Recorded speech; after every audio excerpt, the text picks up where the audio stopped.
Hello friends, welcome to Anusha Tushar blogs. ಇವತ್ತಿನ ಬ್ಲಾಗಲ್ಲಿ ನಾನು ಫೌಂಡೇಶನ್ ಬಗ್ಗೆ ತಿಳಿಸ್ಕೊಡ್ತಾ ಇದ್ದೇನೆ. ಯಾವ ಸ್ಕಿನ್ ಟೈಪಿನವರು ಯಾವ ಫೌಂಡೇಶನನ್ನು ಸೆಲೆಕ್ಟ್ ಮಾಡಬೇಕು, ಹಾಗೆ ಫೌಂಡೇಶನನ್ನು ಅಪ್ಲೈ ಮಾಡೋದು ಹೇಗೆ, ಬ್ಲೆಂಡ್ ಮಾಡೋದು ಹೇಗೆ, ಎಲ್ಲದರ ಮಾಹಿತಿಯನ್ನು ಇವತ್ತಿನ ಬ್ಲಾಗಲ್ಲಿ ಕೊಡ್ತಾ ಇದ್ದೇನೆ.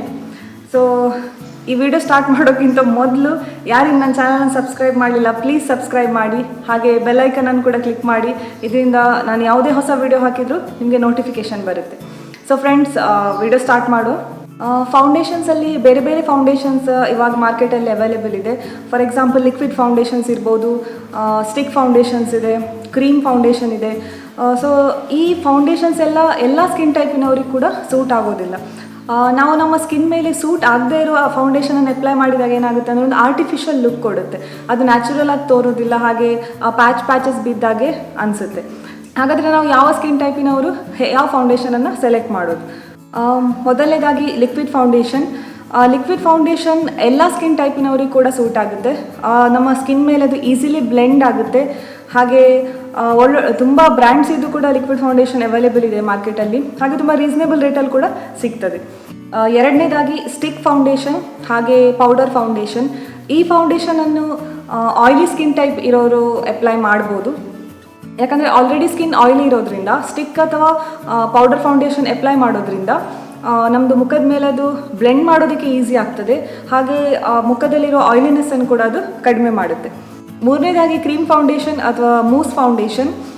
ಈ ಫೌಂಡೇಶನನ್ನು ಡ್ರೈ ಸ್ಕಿನ್ ಇರೋರು ಅಪ್ಲೈ ಮಾಡ್ಬೋದು.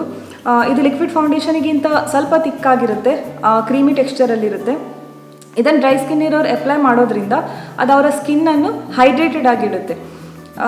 ಹಾಗೆ ಈ ಮೂಸ್ ಫೌಂಡೇಶನನ್ನು ಆಯಿಲಿ ಸ್ಕಿನ್ ಇರೋರು ಅಪ್ಲೈ ಮಾಡ್ಲಿಕ್ಕೆ ಹೋಗಬೇಡಿ, ಯಾಕಂದರೆ ಆಲ್ರೆಡಿ ನಿಮ್ಮ ಸ್ಕಿನ್ ಆಯಿಲಿ ಇರುತ್ತೆ. ಸೊ ಇದು ಮೂಸ್ ಫೌಂಡೇಶನ್ ನಿಮ್ಮ ಸ್ಕಿನ್ನನ್ನು ಇನ್ನೂ ಆಯಿಲಿ ಮಾಡುತ್ತೆ. ಹಾಗೆ ಡ್ರೈ ಸ್ಕಿನ್ ಇರೋರು ಸ್ಟಿಕ್ ಫೌಂಡೇಶನ್ ಅಥವಾ ಪೌಡರ್ ಫೌಂಡೇಶನನ್ನು ಯೂಸ್ ಮಾಡಬೇಡಿ, ಯಾಕಂದರೆ ಇದು ಸ್ಕಿನ್ನನ್ನು ಇನ್ನೂ ಡ್ರೈ ಮಾಡುತ್ತೆ. ಹಾಗೆ ನಿಮ್ಮ ಡ್ರೈ ಸ್ಕಿನ್ ಮೇಲೆ ಅದನ್ನು ಬ್ಲೆಂಡ್ ಮಾಡಲಿಕ್ಕೆ ಕೂಡ ತುಂಬ ಕಷ್ಟ ಆಗುತ್ತೆ.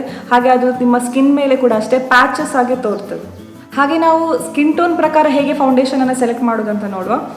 ಸ್ಕಿನ್ ಟೋನಲ್ಲಿ ಫೇರ್ ಸ್ಕಿನ್ ಇದೆ, ಮೀಡಿಯಮ್ ಸ್ಕಿನ್ ಟೋನ್ ಬರುತ್ತೆ, ಹಾಗೆ ಡಸ್ಕಿ ಸ್ಕಿನ್ ಟೋನ್ ಬರುತ್ತೆ. ಸೊ ನಾವು ಫೌಂಡೇಶನ್ ಸೆಲೆಕ್ಟ್ ಮಾಡುವಾಗ ನಮ್ಮ ಸ್ಕಿನ್ ಟೋನ್ ತುಂಬಾ ಮ್ಯಾಟರ್ ಆಗುತ್ತೆ. ನಮ್ಮ ಸ್ಕಿನ್ ಟೋನಿಗೆ ಯಾವ ಫೌಂಡೇಶನ್ ಸೂಟ್ ಆಗುತ್ತೋ ನಾವು ಅದನ್ನೇ ಅಪ್ಲೈ ಮಾಡಬೇಕಾಗುತ್ತೆ. ಇಲ್ಲದಿದ್ದರೆ ಅದು ಆರ್ಟಿಫಿಷಿಯಲ್ ಆಗಿ ತೋರುತ್ತೆ, ನ್ಯಾಚುರಲ್ ಲುಕ್ ಕೊಡೋದಿಲ್ಲ.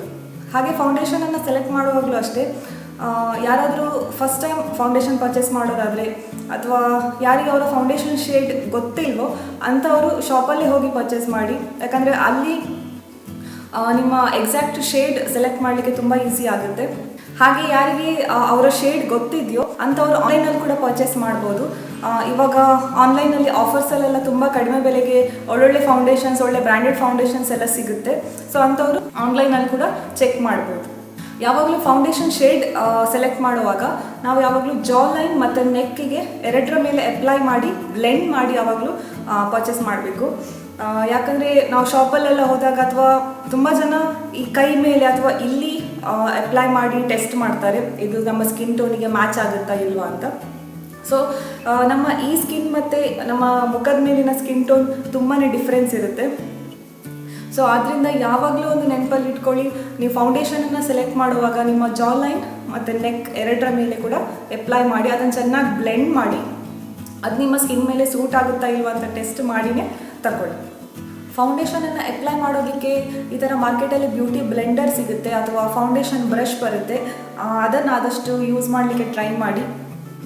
ಈ ಬ್ಯೂಟಿ ಬ್ಲೆಂಡರ್ ಯೂಸ್ ಮಾಡೋದ್ರಿಂದ ಫೌಂಡೇಶನ್ ಈವನ್ ಆಗಿ ನಮ್ಮ ಸ್ಕಿನ್ ಮೇಲೆ ಅಪ್ಲೈ ಆಗುತ್ತೆ, ಹಾಗೆ ಈಸಿಲಿ ಬ್ಲೆಂಡ್ ಮಾಡ್ಬೋದು ನಾವು ಇದರಿಂದ. ಹಾಗೆ ಎಕ್ಸೆಸ್ ಫೌಂಡೇಶನ್ ಏನಾದರೂ ನಿಮ್ಮ ಮುಖದ ಮೇಲಿದ್ದರೆ ಅದನ್ನು ಕೂಡ ಇದು ಅಬ್ಸಾರ್ಬ್ ಮಾಡಿ ಒಂದು ನ್ಯಾಚುರಲ್ ಲುಕ್ ಕೊಡ್ತದೆ. ಈ ಬ್ಯೂಟಿ ಬ್ಲೆಂಡರ್ ಯೂಸ್ ಮಾಡಿ ಫೌಂಡೇಶನನ್ನು ಹೇಗೆ ಅಪ್ಲೈ ಮಾಡೋದಂತ ನಾನು ತೋರಿಸ್ತೇನೆ. ಕರೆಂಟ್ಲಿ ನಾನೀಗ ಮೇಬಿಲಿನಿದ್ದು ಮ್ಯಾಟ್ ಪೋರ್ಲೆಸ್ ಫಿಟ್ ಮಿ ಫೌಂಡೇಶನ್ ಯೂಸ್ ಮಾಡ್ತಾ ಇದ್ದೇನೆ. ನನ್ನ ಶೇಡ್ ಇದರಲ್ಲಿ 310 ಸನ್ ಬೀಚ್. ಮೇಬಿಲಿನ್ ಅನ್ನೋದು one of the favourite brand ಅಂತ ಹೇಳ್ಬೋದು. ಮೇಬಿಲಿನ್ ಸುಮಾರು ಪ್ರಾಡಕ್ಟ್ಸ್ ನಾನು ಯೂಸ್ ಮಾಡ್ತೇನೆ, ತುಂಬಾ ಒಳ್ಳೆಯದಿದೆ. ಹಾಗೆ ಈ ಫೌಂಡೇಶನ್ ಅಂತೂ ಎಕ್ಸಲೆಂಟ್ ಇದೆ, ಇದು ಈಸಿಲಿ ಬ್ಲೆಂಡ್ ಆಗುತ್ತೆ. ಹಾಗೆ ನಿಮ್ಮ ಮುಖದ ಮೇಲೆ ಒಂದು ಫೌಂಡೇಶನ್ ಅಪ್ಲೈ ಮಾಡಿದ್ದೀರಂತಲೇ ಅನಿಸೋದಿಲ್ಲ, ಅಷ್ಟು ಒಂದು ನ್ಯಾಚುರಲ್ ಲುಕ್ ಕೊಡ್ತದೆ. ಇವಾಗ ನೀವು ನೋಡ್ತಾ ಇರ್ಬೋದು, ನಾನು ಯಾವುದೇ ಫೌಂಡೇಶನನ್ನು ಅಪ್ಲೈ ಮಾಡಲಿಲ್ಲ, ಬರೀ ಒಂದು ಮಾಯ್ಶ್ಚರೈಸರ್ ಹಚ್ಚಿದ್ದೇನೆ ಅಷ್ಟೇ. ಇವಾಗ ನಾನು ಈ ಫೌಂಡೇಶನನ್ನು ಹೇಗೆ ಅಪ್ಲೈ ಮಾಡೋದು ಹಾಗೆ ಬ್ಯೂಟಿ ಬ್ಲೆಂಡರ್ ಹೇಗೆ ಯೂಸ್ ಮಾಡೋದು ಅಂತ ತೋರಿಸ್ತೇನೆ. ನೋಡಿ, ಇಷ್ಟೇ ಫೌಂಡೇಶನ್ ತಗೊಳ್ತಾ ಇದ್ದೇನೆ. ಇವಾಗ ಮೊದಲಿಗೆ ಈ ಫೌಂಡೇಶನನ್ನು ಡಾಟ್ಸಲ್ಲಿ ಮುಖದ ಮೇಲೆ ಅಪ್ಲೈ ಮಾಡ್ಕೊಳ್ಳೋ.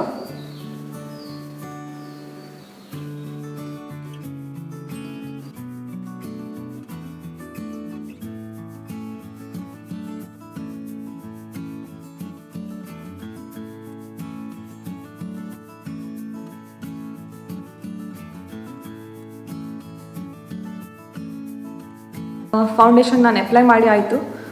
ಇವಾಗ ಈ ಬ್ಯೂಟಿ ಬ್ಲೆಂಡರಿಂದ ಬ್ಲೆಂಡ್ ಮಾಡ್ತಾ ಇದ್ದೇನೆ. ನಾವು ಯಾವಾಗಲೂ ಈ ಬ್ಯೂಟಿ ಬ್ಲೆಂಡರನ್ನು ಅಪ್ವರ್ಡ್ ಡೈರೆಕ್ಷನಲ್ಲಿ ಡ್ಯಾಬ್ ಮಾಡೋದ್ರ ಮೂಲಕ ಫೌಂಡೇಶನನ್ನು ಬ್ಲೆಂಡ್ ಮಾಡಬೇಕು.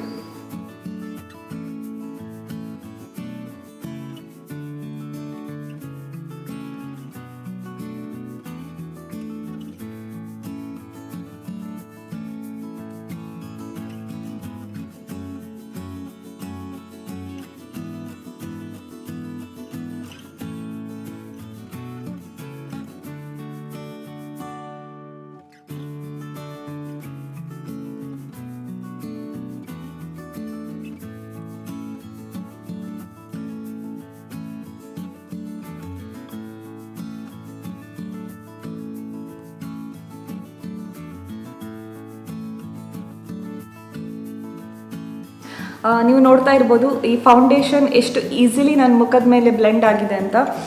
ಒಂಚೂರು ಗೊತ್ತಾಗ್ತಾ ಇಲ್ಲ ನಾನು ಫೌಂಡೇಶನ್ ಅಪ್ಲೈ ಮಾಡಿದ್ದೇನೆ ಅಂತ. ಅಷ್ಟು ನ್ಯಾಚುರಲ್ ಲುಕ್ ಕೊಡುತ್ತೆ.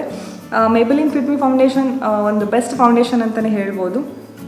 ಲಿಕ್ವಿಡ್ ಫೌಂಡೇಶನ್ ಅದು ಎಷ್ಟು ನೀಟಾಗಿ ಅಪ್ಲೈ ಆಗಿದೆ ನೋಡಿ. ಎಷ್ಟು ಎಕ್ಸೆಸ್ ಪ್ರಾಡಕ್ಟ್ ಇದ್ದರೂ ಕೂಡ ಈ ಸ್ಪಾಂಜ್ ಅಬ್ಸರ್ವ್ ಮಾಡುತ್ತೆ. ನಾನು ಜಸ್ಟ್ ಲೈಟಾಗಿ ಅಪ್ಲೈ ಮಾಡಿದ್ದೇನೆ. ಫೌಂಡೇಶನ್ ಯೂಸ್ ಮಾಡಿದ ನಂತರ ನಾವು ಯಾವುದೇ ಲೂಸ್ ಪೌಡರ್ ಅಥವಾ ಕಾಂಪ್ಯಾಕ್ಟ್ ಪೌಡರಿಂದ ನಮ್ಮ ಫೇಸನ್ನು ಸೆಟ್ ಮಾಡ್ಕೊಳ್ಬೋದು. ಹಾಗೆ ನಾನೊಂದು 2-3 ಟಿಪ್ಸ್ ಕೂಡ ಹೇಳೋಕ್ಕೆ ಇಷ್ಟಪಡ್ತೇನೆ.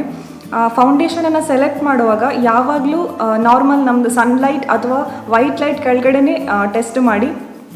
ಯಾಕಂದರೆ ಈ ಥರ ಗೋಲ್ಡನ್ ಲೈಟ್ಸ್ ಎಲ್ಲ ಬರುತ್ತೆ, ಅದರ ಕೆಳಗೆ ನಾವು ಫೌಂಡೇಶನನ್ನು ಸೆಲೆಕ್ಟ್ ಮಾಡಿದಾಗ ನಾವು ಮನೆಗೆ ಬಂದು ನೋಡಿದರೆ ಆ ಶೇಡ್ ಬೇರೆಯೇ ಆಗಿರುತ್ತೆ. ಅದಕ್ಕೋಸ್ಕರ ನಾರ್ಮಲ್ ಲೈಟ್ ಅಥವಾ ವೈಟ್ ಲೈಟ್ ಕೆಳಗಡೆ ಫೌಂಡೇಶನನ್ನು ಸೆಲೆಕ್ಟ್ ಮಾಡಿ. ಹಾಗೆ ಇವಾಗ ತುಂಬಾ ವಾಟರ್ ಪ್ರೂಫ್ ಮೇಕಪ್ಸ್ ಎಲ್ಲ ಬರುತ್ತೆ.